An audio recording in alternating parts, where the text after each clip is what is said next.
Assalamualaikum warahmatullahi wabarakatuh. Alhamdulillah. Allahumma salli wa sallim ala sayyidina Muhammad ibn Abdillah wa ala alihi wa ashabihi wa man tabi'ahu ila yaumil qiyamah. Ikhwan yang dimuliakan oleh Allah Subhanahu wa taala, khusyuk di dalam satu ibadah itu kedudukannya seperti jiwa ataupun roh yang ada di dalam tubuh kita manusia, sehingga ibadah yang dilakukan tanpa rasa khusyuk adalah ibarat tubuh tanpa ada roh. Oleh karena itu Allah Subhanahu wa ta'ala memuji para nabi dan rasul alaihim assalatu wassalam dengan sifat mulia ini, yang mereka adalah hamba-hambanya yang memiliki keimanan dan kesempurnaan dan selalu bersegera di dalam melakukan satu kebaikan. Allah Subhanahu wa ta'ala berfirman, innahum kanu yusari'una fil khairat wa yad'unana raghaban wa rahaban wa kanu lana khashi'in. Sesungguhnya mereka orang-orang yang selalu bersegera dalam mengerjakan perbuatan-perbuatan yang baik, dan mereka yang selalu berdoa kepada kami dengan berharap dan takut, dan mereka adalah orang-orang yang khusyuk di dalam beribadah. Quran surat Al-Anbiya ayat 90. Di dalam ayat lain Allah juga memuji hamba-hambanya yang saleh dengan sifat-sifat mulia yang ada pada diri mereka. Di antaranya ialah sifat khusyuk. Allah Subhanahu wa ta'ala berfirman, innal muslimina wal muslimati wal mu'minina wal mu'minati wal qanitina wal qanitati was sadiqina was sadiqati was sabirina was sabirati wal khashi'ina wal khashi'ati wal mutasaddiqina wal mutasaddiqati was saimina was saimati wal hafidhina furujahum wal hafidhati wadh-dhakirina Allah katsira wadh-dhakirati wa'addallahu lahum maghfiratan wa ajran 'azima. Sesungguhnya laki-laki dan perempuan yang muslim, laki-laki dan perempuan yang mukmin, laki-laki dan perempuan yang tetap dalam ketaatannya, laki-laki dan perempuan yang benar, laki-laki dan perempuan yang sabar, laki-laki dan perempuan yang khusyuk, laki-laki dan perempuan yang mau bersedekah, laki-laki dan perempuan yang berpuasa, laki dan perempuan yang memelihara kehormatannya, laki-laki dan perempuan yang banyak menyebut nama Allah. Allah telah menyediakan untuk mereka ampunan dan pahala yang besar. Quran surat Al-Ahzab ayat 35. Bahkan Allah Ta'ala menjadikan sifat khusyuk yang agung ini termasuk ciri utama orang-orang yang sempurna imannya, dan menjadi sebab bagi keberuntungan bagi mereka. Di dalam firman-Nya, qad aflahal mu'minun alladzina hum fi salatihim khashi'un. Sungguh beruntunglah orang-orang yang beriman, yaitu orang-orang yang khusyuk di dalam salatnya. Quran surat Al-Mu'minun ayat 1 sampai dengan 2. Arti khusyuk secara bahasa itu adalah as-sukun, yaitu diam atau tenang, dan boleh juga diartikan dengan at-tazallul, yaitu merendahkan diri. Sifat mulia ini bersumber dari dalam hati yang kemudian berpengaruh terpancar kepada anggota badan seseorang. Imam Ibnu Rajab berkata, asal khusyuk adalah kelembutan, ketenangan, ketundukan, dan kerendahan diri yang ada di dalam hati manusia kepada Allah Subhanahu wa ta'ala. Tatkala hati manusia telah khusyuk, maka semua anggota badan akan ikut khusyuk, karena anggota badan selalu mengikuti hati. Sebagaimana sabda Rasulullah sallallahu alaihi wasallam, ketahuilah sesungguhnya di dalam tubuh manusia ada segumpal daging. Jika segumpal daging itu baik, maka akan ikut baik seluruh tubuh manusia. Dan jika segumpal daging itu buruk, maka akan buruk seluruh tubuh umat manusia. Ketahuilah bahwa segumpal daging itu adalah hati. Maka jika hati seseorang itu khusyuk, pendengaran, penglihatan, kepala, wajah dan semua anggota badannya akan ikut khusyuk. Para ulama sepakat bahwa khusyuk itu tempatnya di dalam hati, dan buahnya, tandanya akan terlihat pada anggota badan seseorang. Syekh Abdul Rahman As-Sa'di berkata, khusyuk seseorang di dalam salat ialah huzurul qalbi, hadirnya hati seseorang hamba di hadapan Allah Subhanahu wa taala, dengan merasakan kedekatannya sehingga hatinya merasa tentram dan jiwanya merasa tenang, sehingga semua gerakan anggota badannya juga ikut menjadi tenang. Tidak berpaling kepada urusan lain dan bersikap santun di hadapan Allah dengan menghayati semua ucapan dan perbuatan yang sedang dilakukannya di dalam salat dari awal sampai akhir. Maka dengan ini akan sirnalah bisikan-bisikan setan dan pikiran-pikiran yang buruk. Inilah roh dan tujuan daripada salatnya seseorang. Lebih lanjut, Imam Al-Baghawi memaparkan makna ini dalam ucapan beliau. Para ulama berbeda pendapat dalam makna khusyuk, walaupun sepakat tempatnya khusyuk.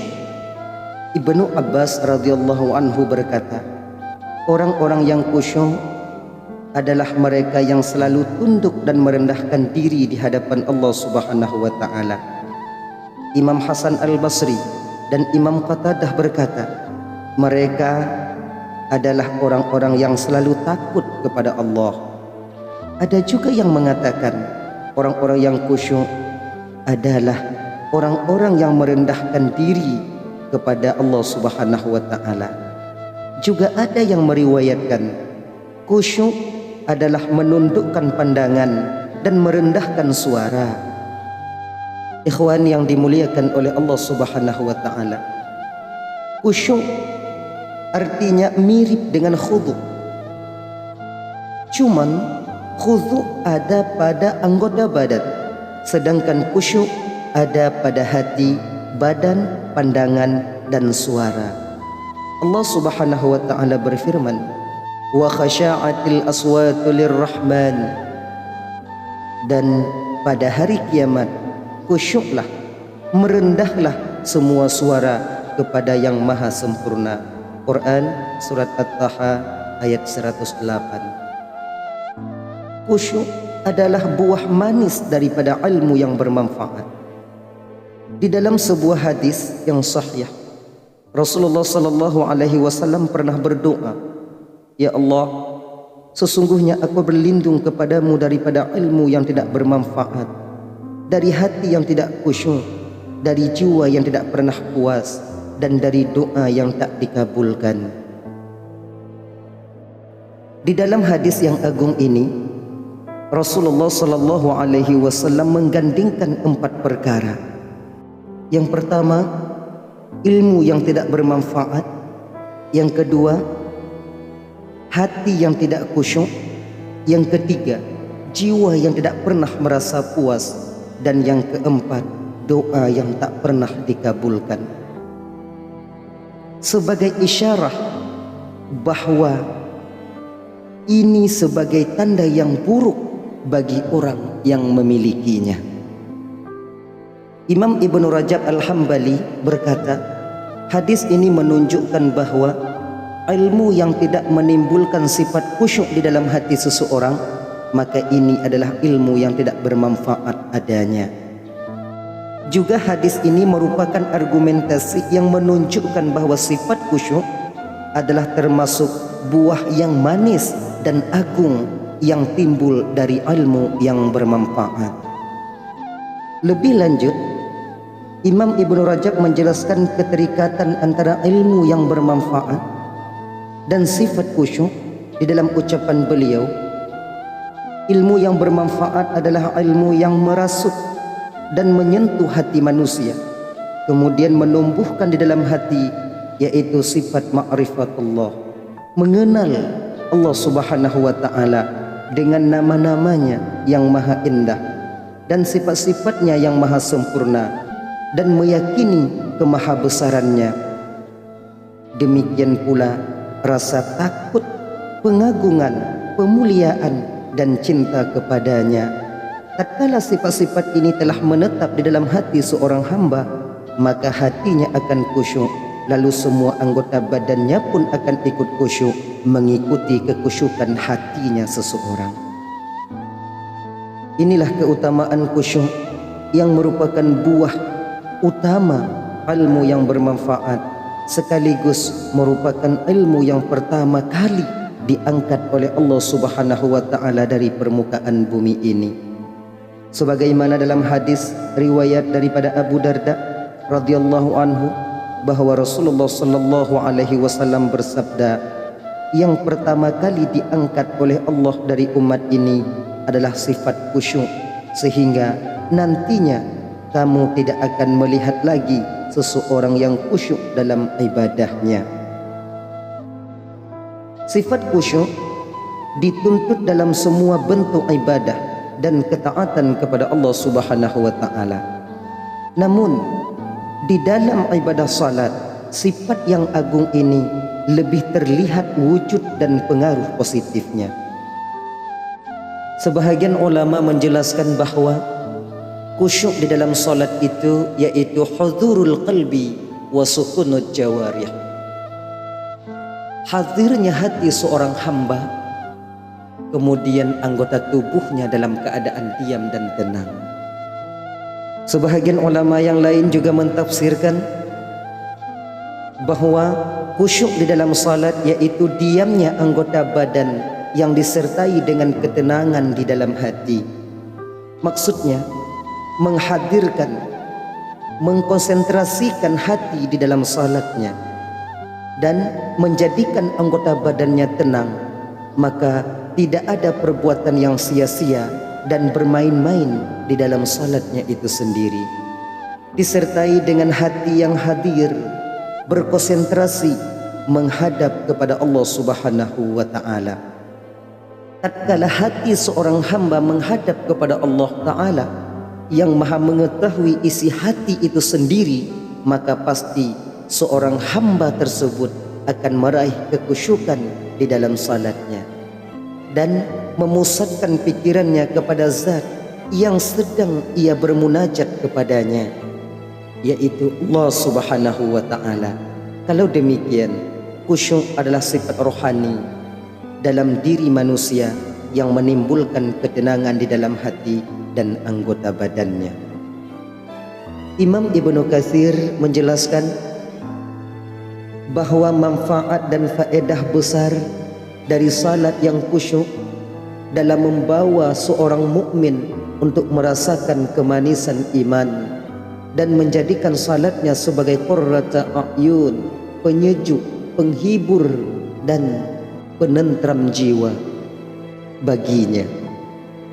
Beliau berkata, khusyuk di dalam salat hanya akan diraih oleh orang-orang yang hatinya tercurah sepenuhnya kepada salat yang sedang ia kerjakan. Dia hanya menyibukkan diri dan lebih mengutamakan salat tersebut daripada hal-hal yang lainnya. Ketika itulah salat akan menjadi sebab kelapangan jiwanya dan kesejukan batinnya. Sebagaimana sabda Rasulullah sallallahu alaihi wasallam yang diriwayatkan oleh Imam Ahmad dan Imam Nasa'i dari Anas bin Malik radhiyallahu anhum, bahwa Rasulullah sallallahu alaihi wasallam bersabda, Allah menjadikan qurratul ain, penyejuk jiwa, penentram batin bagiku pada waktu aku melaksanakan salat. Ikhwan yang dimuliakan oleh Allah Subhanahu wa ta'ala, Dikarenakan sifat khusyuk sumbernya dari dalam hati manusia, maka sifat ini hanya bisa diraih dengan taufik dan anugerah daripada Allah Subhanahu wa ta'ala. Oleh karena itu, cara utama untuk meraih sifat mulia ini dan sifat-sifat yang agung lainnya dalam agama adalah dengan banyak berdoa dan memohon kepada Allah Subhanahu wa ta'ala agar Allah menganugerahi sifat yang mulia ini ke dalam batin kita manusia. Juga sifat khusyuk itu bisa diraih oleh seorang hamba yang mengenal Allah Subhanahu wa ta'ala dengan cara yang benar, melalui pemahaman terhadap nama-namanya yang maha indah dan sifat-sifatnya yang maha sempurna. Inilah ilmu yang paling mulia di dalam Islam dan merupakan jalan utama untuk meraih semua sifat-sifat dan kedudukan yang mulia di sisi Allah Subhanahu wa ta'ala. Orang yang paling sempurna di dalam menghambakan diri kepada Allah Subhanahu wa ta'ala adalah orang-orang yang menghambakan diri kepadanya dengan memahami kandungan semua nama dan sifatnya yang bisa diketahui oleh manusia. Sifat khusyuk yang ada di dalam hati manusia itu tidak sama. Ia mempunyai tingkatan-tingkatan yang berbeda. Menurut pengetahuan yang ada di dalam hati manusia terhadap zat yang dia tunduk kepadanya, dan sesuai dengan tingkat penyaksian hati terhadap sifat-sifat yang menumbuhkan kekhusyukan pada diri seorang hamba itu sendiri. Ada sebahagian hamba yang meraih rasa khusyuk karena penyaksiannya yang kuat terhadap kemahadekatan dan penglihatannya Allah yang maha sempurna terhadap apa yang tersembunyi di dalam hati manusia, sehingga ini menimbulkan rasa malu pada dirinya kepada Allah Subhanahu wa ta'ala dan selalu merasakan pengawasan Allah Subhanahu wa ta'ala dalam semua gerak dan diamnya seorang hamba tersebut. Ada juga yang meraih rasa khusyuk karena penyaksiannya terhadap kemahasempurnaan dan kemahaindahannya Allah, sehingga ini menjadikannya tenggelam dalam kecintaan kepadanya serta kerinduan untuk bertemu dan memandang juga menatap wajahnya. Demikian juga ada yang meraih kekhusyukan karena penyaksiannya terhadap kerasnya siksaan Allah di akhirat nanti, pembalasan dan hukumannya, sehingga ini membangkitkan rasa takutnya kepada Allah Subhanahu wa ta'ala. Allah lah yang memperbaiki hati-hati hambanya. Juga Allah itu maha dekat dengan hamba-hambanya yang bermunajat kepadanya dalam salat dan menempelkan wajahnya ke tanah ketika bersujud, sebagaimana dia maha dekat kepada hambanya yang berdoa memohon ampunan dari dosa dan kesalahan yang pernah mereka lakukan. Dia maha mengabulkan doa hambanya serta memenuhi permohonannya, dan tidak ada sebab untuk memperbaiki kekurangan seorang hamba yang lebih agung daripada kedekatan dan pengabulan doa darinya. Allah Subhanahu wa ta'ala berfirman, innama yakhsyallaha min ibadihi al-ulama.